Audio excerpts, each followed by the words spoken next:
Hello everyone, this is Michael Lee coming to you just outside of Helltown, Butte County, Northern California.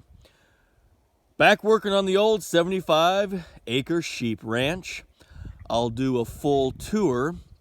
It's been a while since I've given you all an update on my work here. This is just an ongoing massive job that will take me the rest of the year. And the property owner after that's going to keep me around just to maintain the work that I did. My work is lumberjack, ranch hand work. I focus on making properties more fire resistant.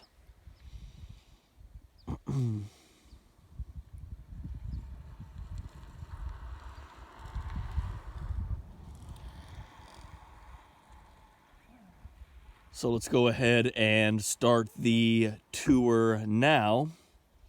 We'll begin over here. Here's the property owner's house. We had some storms recently, 2 evenings ago. The property owner and I were sitting on his front porch just watching the thunder and lightning storm. Seemed like the storm just sat above his house for a half an hour straight. It was amazingly close lightning strike, so that was fun. We really needed some storms here in Northern California, and we finally got them. It had been sunny and unusually warm, no good. But we got some storms recently, and that will help my work here, making the property more fire resistant. So, okay, there's the house. And his property goes all the way up to, you can't really see them, these huge cliffs up there. I'm saving this side of Centerville Road, this side of the property, for later. I wanted to get this lower portion done first because this is the hardest part down here. So there used to be these horrible oleander bushes all over here. I took them out with the brush cutter and the chainsaw. Do not plant oleander if you're a property owner. If you live in California, they're non-native. They're invasive and they're highly flammable. They're also poisonous if you're stupid enough to eat the oleander, especially that white sappy stuff that comes out of the leaves and the branches on them. So you can see all these oleander stumps.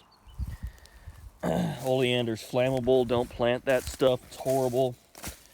Crowds out the more beneficial California native plants.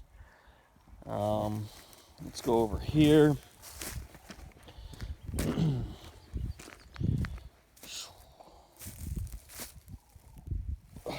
See all these oleander stumps.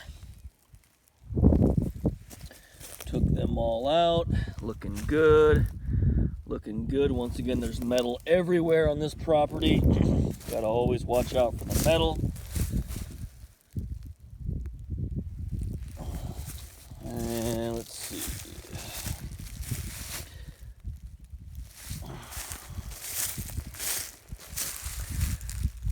And there we go. So I still have to take out this giant oleander. That will be fun.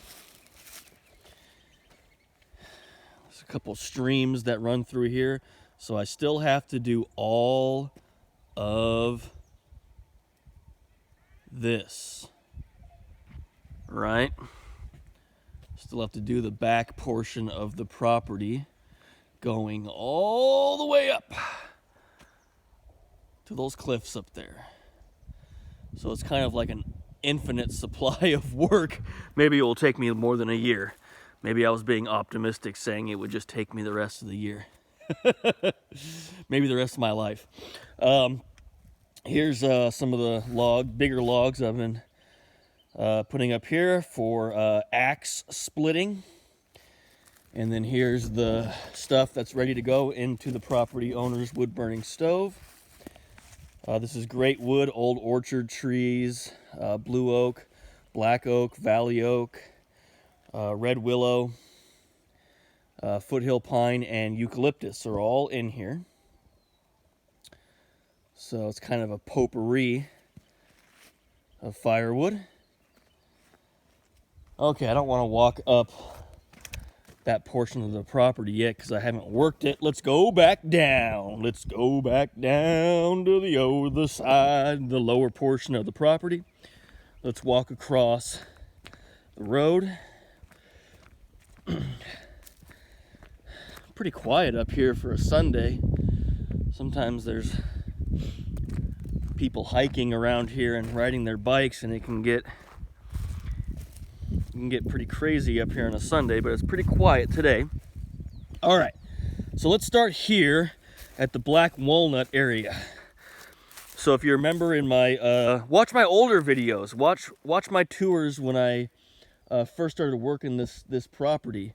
It looked completely different, and it was trashed, overgrown, highly flammable, dirty, as Native Americans would call it.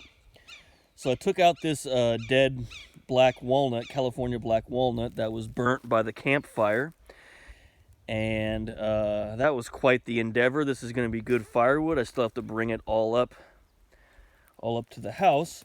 And here is all the metal I pulled out from around that black walnut. I would estimate this at least 1,000 pounds of metal.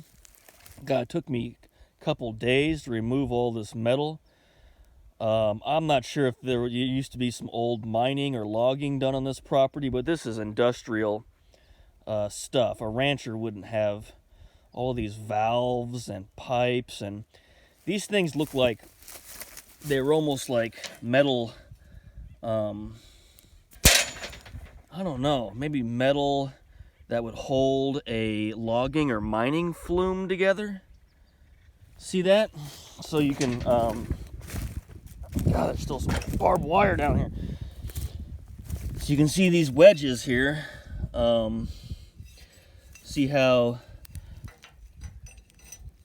that fits in like that. Right like that, right like that. See that? So those obviously went together. And then these, I don't know. I think that these were held together, these metal rings with these wedges, and I think that they were used to keep the tension on the flume. Now you can see this, some of these really cool old metal valves I found. See this one? See that? It says Durham 1E Chicago. Cool, huh? This is back when America actually made stuff. Right, nowadays this would be a plastic piece of shit. It would say made in China on it. But back in the day, before America turned into a pussy nation, we used to make stuff, right? So there's a cool piece of metal. Oh, here's another one I found, this other valve here. Let me see if I can get in here. There, check that one out. How cool is that, huh? All these metal pipes. So I've been collecting all the metal and just storing it in these piles so that I don't hit them with my brush cutter or my saw. All right. Now,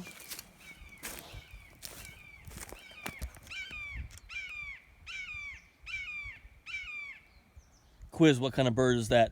I'll give you a hint, it's a raptor.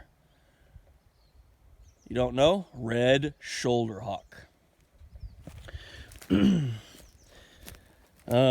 that old charred, burnt willow I cut that was killed by the campfire. Here's a burn pile I made out of mostly oleander and willow. There was, if you remember this area, this was a willow that I cut probably a month ago. You can check that video out. And remember how there was metal all wrapped around here? Well, I used a metal cutting blade on a Sawzall to remove all the metal from this trunk. So now it's just a nice clean trunk.